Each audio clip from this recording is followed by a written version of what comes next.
Dear 11th class economic students, Assalamu alaikum.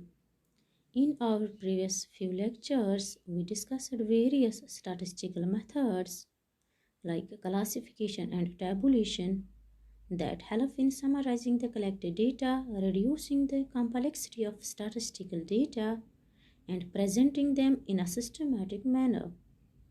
One more method of making the data more interesting and intelligible is to present them through diagrams and graphs. So in this lecture, we will discuss the diagrammatic presentation of statistical data. Dear students, one of the most convincing and appealing ways in which statistical data may be presented is through diagrams and graphs.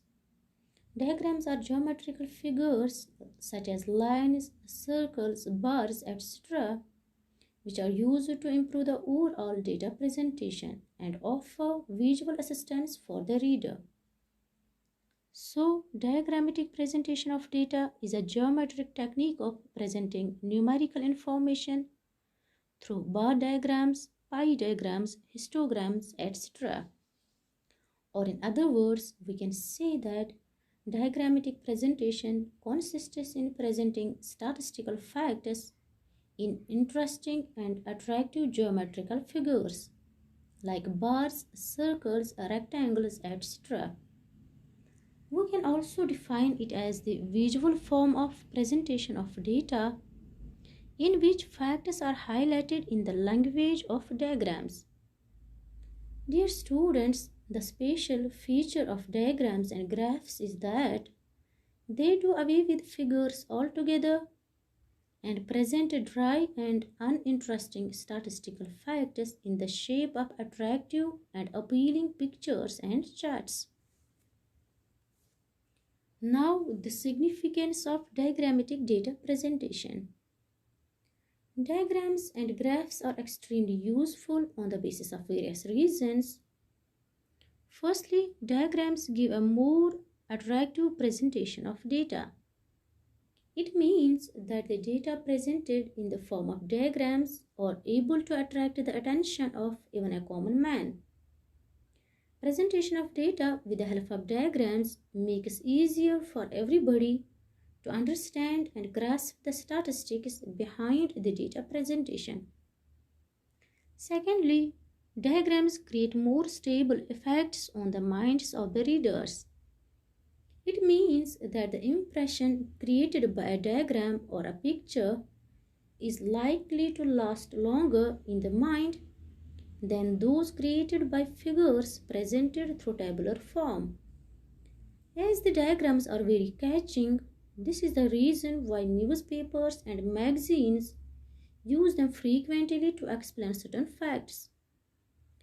Moreover, modern advertising campaigns also use diagrams. Besides being attractive, diagrams possess another merit, and it is that they simplify complexity.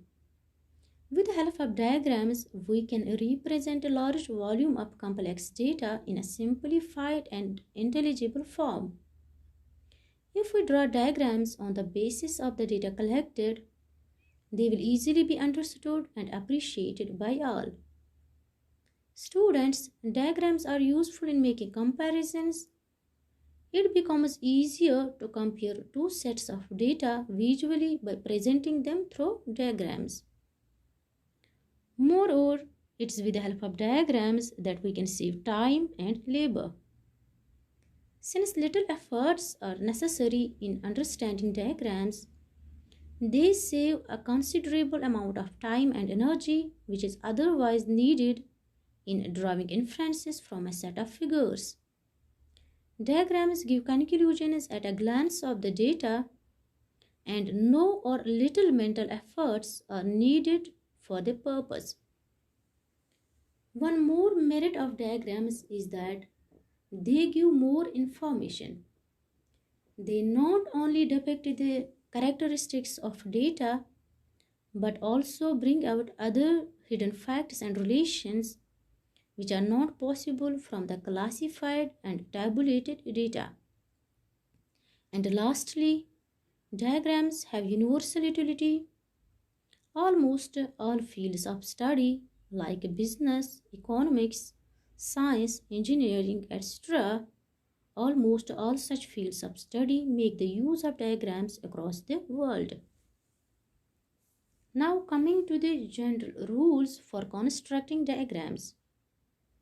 Dear students, while constructing diagrams, some important rules and guidelines should be observed. Firstly, a good diagram should be neat and clean. It should be appealing to the eye and should be attractive. That is, it should attract the attention of a common man.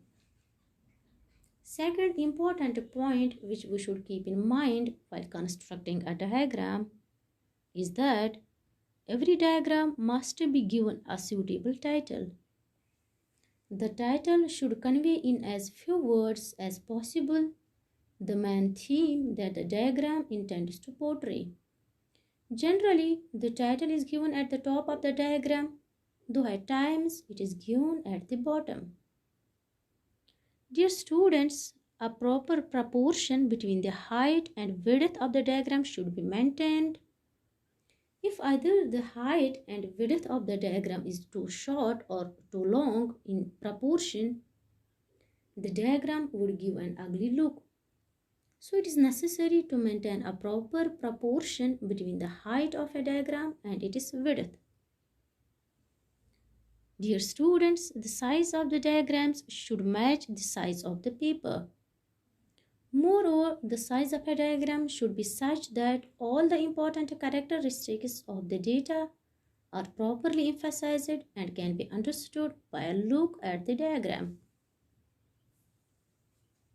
Dear students, scale of the presentation should be decided after taking into account the magnitude of the data and the size of paper on which the diagram is to be drawn. Scale should as far as possible be in even numbers or multiple of 5, 10, 20, etc. The scale should also specify the size of the unit and the data it represents. For example, production of wheat in million tons, the unit is produced in lakhs, etc. Dear students, a diagram should have footnotes and source notes. In order to clarify some points relating to the diagram, footnotes are given at the bottom of the diagram. Source notes are also given at the bottom to indicate the source from which data have been obtained.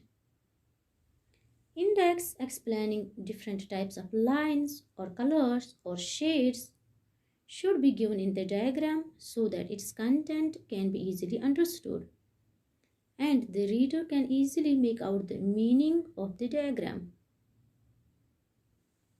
Furthermore, diagrams should be as simple as possible so that the reader can understand their meaning clearly and easily. For the sake of simplicity, it is important that too much information should not be loaded in a single diagram. Otherwise, it may become too confusing and prove worthless.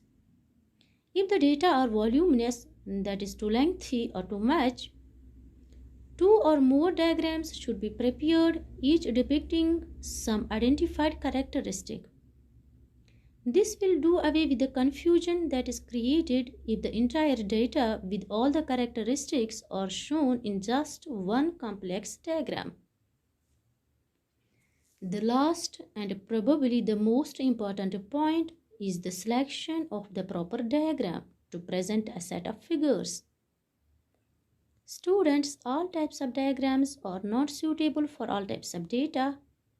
If a mistake is committed in the selection of a suitable diagram, misleading impression would be created. An inappropriate diagram would give a distorted impression about a phenomenon under study. As such, extreme care should be exercised in the selection of a proper diagram or in the selection of a particular diagram to represent a set of figures.